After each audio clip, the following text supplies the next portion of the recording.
All right, we are live on Facebook and we are recording. I am John Mercer, professor in kinesiology and nutrition sciences at the University of Nevada, Las Vegas. And this is our Sports Research and Innovation Initiative podcast. And this is a time that we get to talk with researchers at UNLV who are doing some really neat work in the sports science arena. And this is going to be a lot of fun to catch up with a faculty member in just a bit here. But before I get to that, I'm going to say hi to our co-host, Jay Vickers. Jay, how's it going? Everything is going great. I was excited to sit here with you, John, and also talk to our very talented faculty who have done such a great job in sports-related research and innovation. So I'm excited to get started.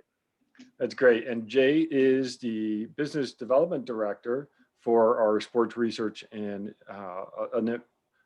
I'm getting tongue-tied here. Sports Research Innovation Initiative. So this is exciting. And our mission of SRII is to optimize health and maximize performance through research, education, innovation, and economic development. And Dan's doing some fantastic work on that. Well, I'm already getting into Dan here. So we've got our guest today, Dan Sahl. And Dan, did I say that correctly? You did. Excellent. All right. And he is in the director for Center. He is the director for Center for Gaming Innovation here at UNLV and doing some really neat work in this area. But before we get to your work, Dan, hey, how's it going? You know, it's great. Thanks, John and Jay, for having me on and letting me share the cool stuff I'm doing. We're having a blast over at the Center for Gaming Innovation. It's all games all the time, you know, and that's a really fun place to be an academic. Okay. So games. I love it. And yes, you're right. The gaming and the esports is huge. So I got to start with, can you educate us on how to spell esports? Is it capital E, capital S? Which way do we do this? I'm an all lowercase kind of guy. All right. You know, I just say let's just make it all esports. It's not it's in the same way that we don't capitalize football or baseball. There you go. You know, Yeah. I'm all lowercase. That's my stand. Awesome. On it. Yeah, you're right. That's helpful. That's interesting. That's the first time I've heard that. I've heard some very adamant. The E must be capitalized and everything else lowercase. So I'm pretty sure you've heard it all, Dan. So I'm glad to hear someone say, you know what, keep it simple. Keep it simple, right? Absolutely. So when did you come to UNLV and tell us your route? So, well, since we're aiming for I think under 2 hours, I won't give you the full story. I've been here at UNLV for a long time. 2004, I came here as a graduate student in sociology. I came here from Canada. Still not entirely sure how I wound up here, but I'm glad I did. So I started in 2004 here at UNLV as a graduate student in sociology, and I got to know Dr. Bo Bernhardt, who is a sociologist and was part of the department in addition to all the other stuff he was doing at the time. And I developed this interest as a student in games and how games function and how they work, and particularly how games motivate people, right? What motivates us to play games? And initially, you know, I was studying video games, but I had a chance to have a conversation with Bo, who is, you know, one of the absolute leaders in the academic study of gambling in the world, you know, which was very lucky for me. And I started changing my focus to casino gaming and how casino games were designed and how they operate and how they motivate us to play. And in fact, my dissertation looked at the convergence between video game design and casino game design. Now, casino games were adapting certain video game properties and design elements into their own sort of makeup and gameplay. About this time I was a grad student, UNLV started this really cool program called the Gaming Innovation Class. I took it as a student, and then they hired me as a GA. The year after that, they hired me as an associate director, and now I'm the director. And it's one of those things where I never knew I had a knack for not just inventing games, but also helping really smart, really talented, creative students invent games. I'm really good at teaching it, and I'm surprisingly good at helping creative and talented people focus their ideas into viable concepts. Oh, I love it. That sounds super interesting. Great story. along with that interest, what type of courses do you offer, and what type of students take your courses? So, it's funny. People say, what do you teach? And I say, I teach a class on gaming innovation, and that's it, right? That's what I get to do. We have the one class that's offered every fall. It is wide open. And when I mean wide open, when I say wide open, I mean, I get everybody taking this class. I get students from hospitality, computer science, mathematics, art, and pretty much every other discipline you can imagine at UNLV, who are not, because it's not the discipline or your background that makes you a good fit for my class. It's that creative drive, right? A little bit of hubris even, where a student says, you know what, I think I could create a really successful game. And so we have some really driven, motivated students. We also get a lot of students who take the class, they register as non-degree students, so they simply take it for the experience, who are not, UNLV students. They're from the community. I've had a number of students commute from places like California, Oklahoma, Texas, New Jersey. The most international student I've ever had was from Poland, actually, who specifically came to UNLV to learn about how to develop and create cool new games for the casino industry. Oh, that is really neat, and it's neat to hear the diversity of students that come to your class. So, well, now you were one of our first awardees for the Catalyst Grant. Yes. And the Catalyst Grant is a program that we were able to fund through the Governor's Office Economic Development Fund to help stimulate, innovation. And you've got some really, as you're talking about here, you've got some really innovative work that you do. Can you tell us a little bit about it? The Catalyst Grant was such a great opportunity for my program.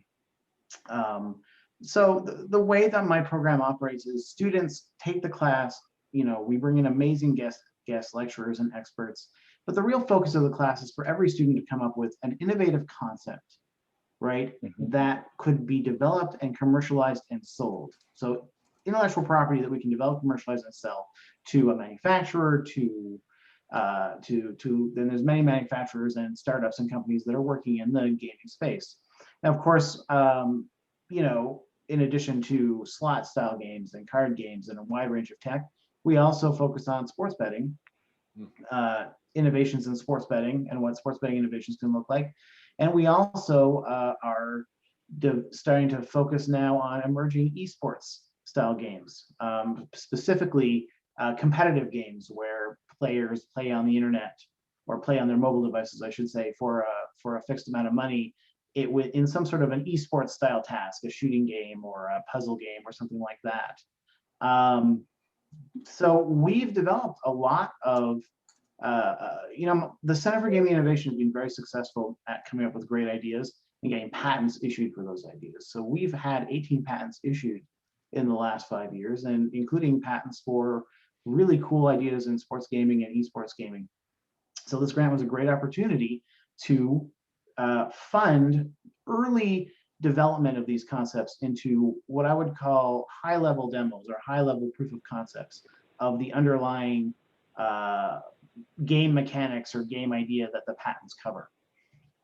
So we're actually working on a couple of things, a very cool sports gaming concept that I'm happy to talk a little bit more about. And we're also starting to develop some playable, or we have plans. We're working on sports betting right now, but in the near future, we're going to start developing some competitive esports style games that could be launched on a platform like, for example, Skills, which is a very successful competitive esports platform right now. Hey, Dan.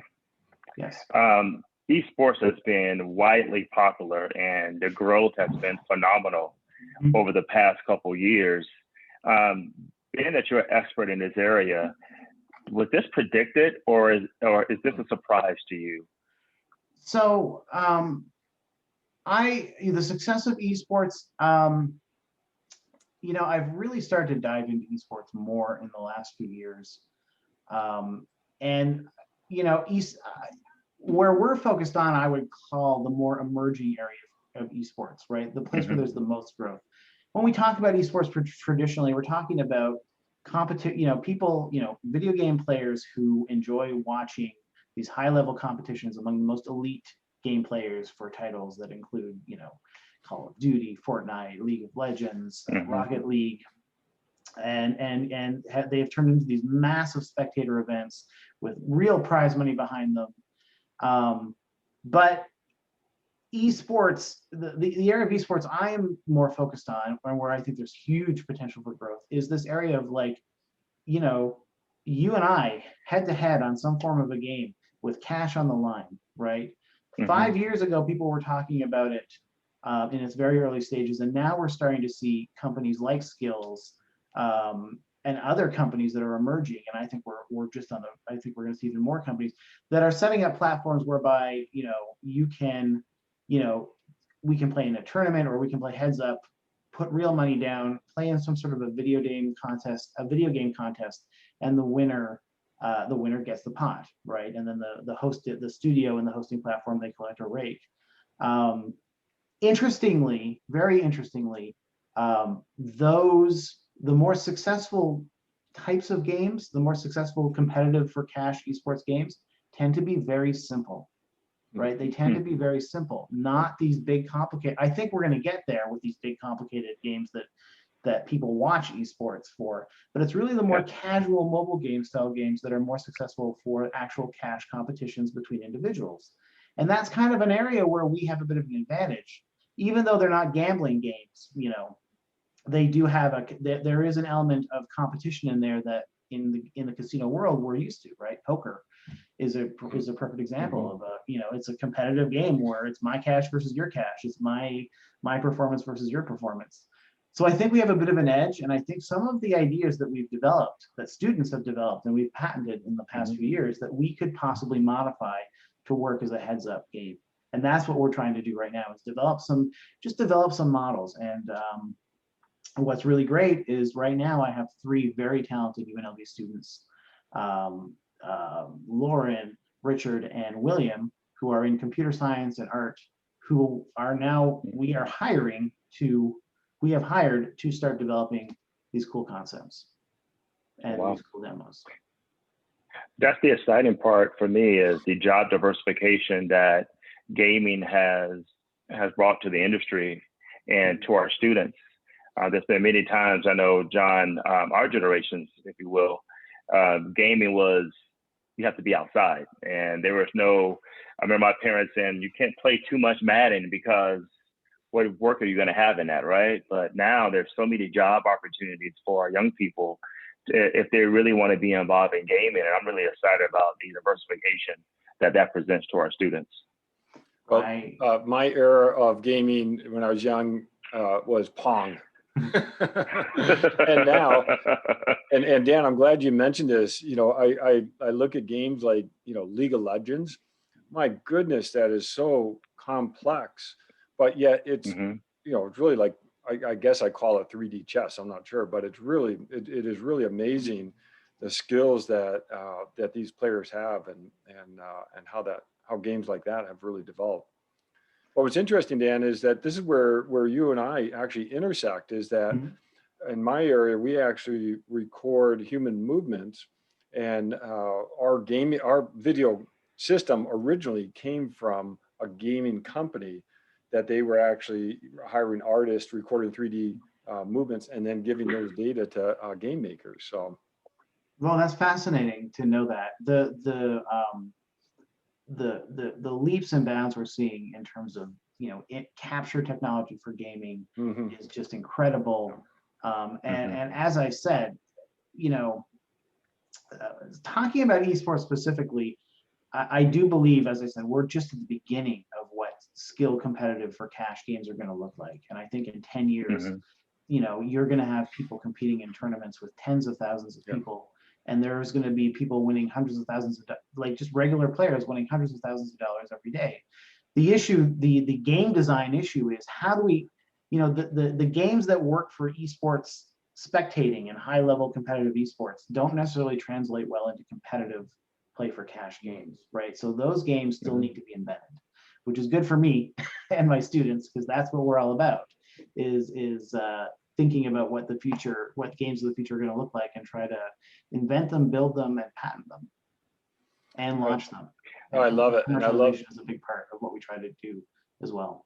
that. It's so great. And it's great to hear you involve your students in that innovation because, that is the future. And, getting their perspectives on, where the future is, that's helpful too. So that must be a lot of fun teaching a class like that. It's really great fun.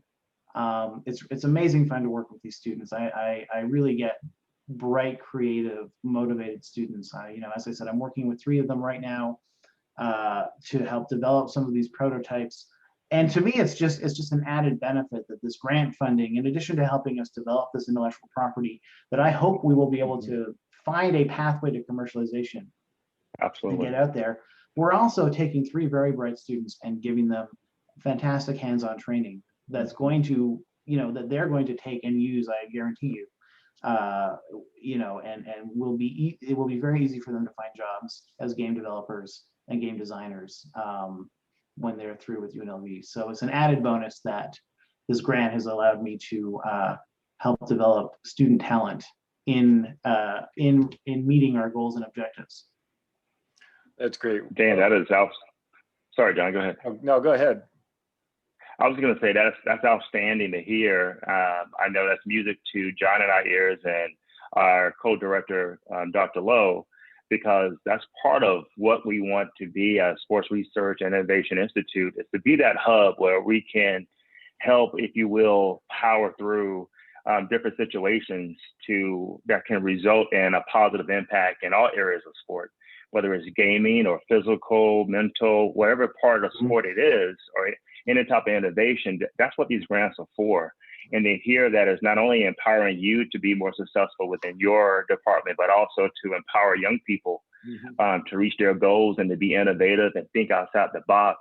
You're doing exactly what this is intended to be.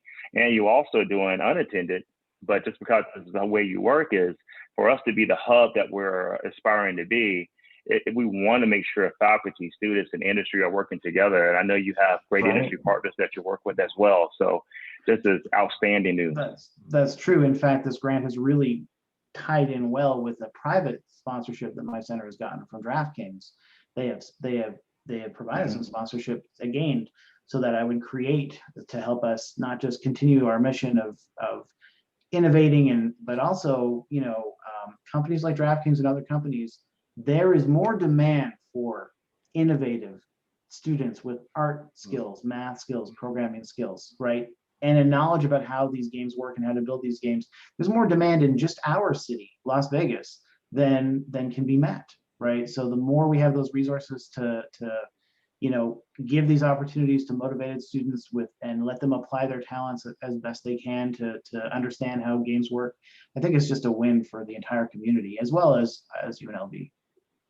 That's great. Well, you two warned me that once you two got going, we could be talking for a while. So this is so great. And Dan, I said we'd keep you for 15 minutes. We're beyond that, but this is really, really interesting. And again, it's a great example of the broad work that we do here at UNLV on sports related work. And so thank you for joining us, describing what you do and hearing your background. And yeah, I didn't know you were Canadian. So that's great. But now, can you ever go back to a cold Canadian winter after living here in Las Vegas for almost 16, 17 years?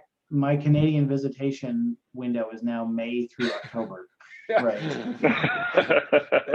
That's a pretty big window, though. It's a big enough window. Yeah. I don't miss. If I want snow, I'll go to Mount Charleston for an hour and I have fun with my kids. Awesome. Well, thanks, Dan, for joining us. It's been great talking with you. And Jay, good to see you again. Okay. Always good to see. Thank you very much. Pleasure joining you. All right. Thanks. Okay. Thank you. Goodbye.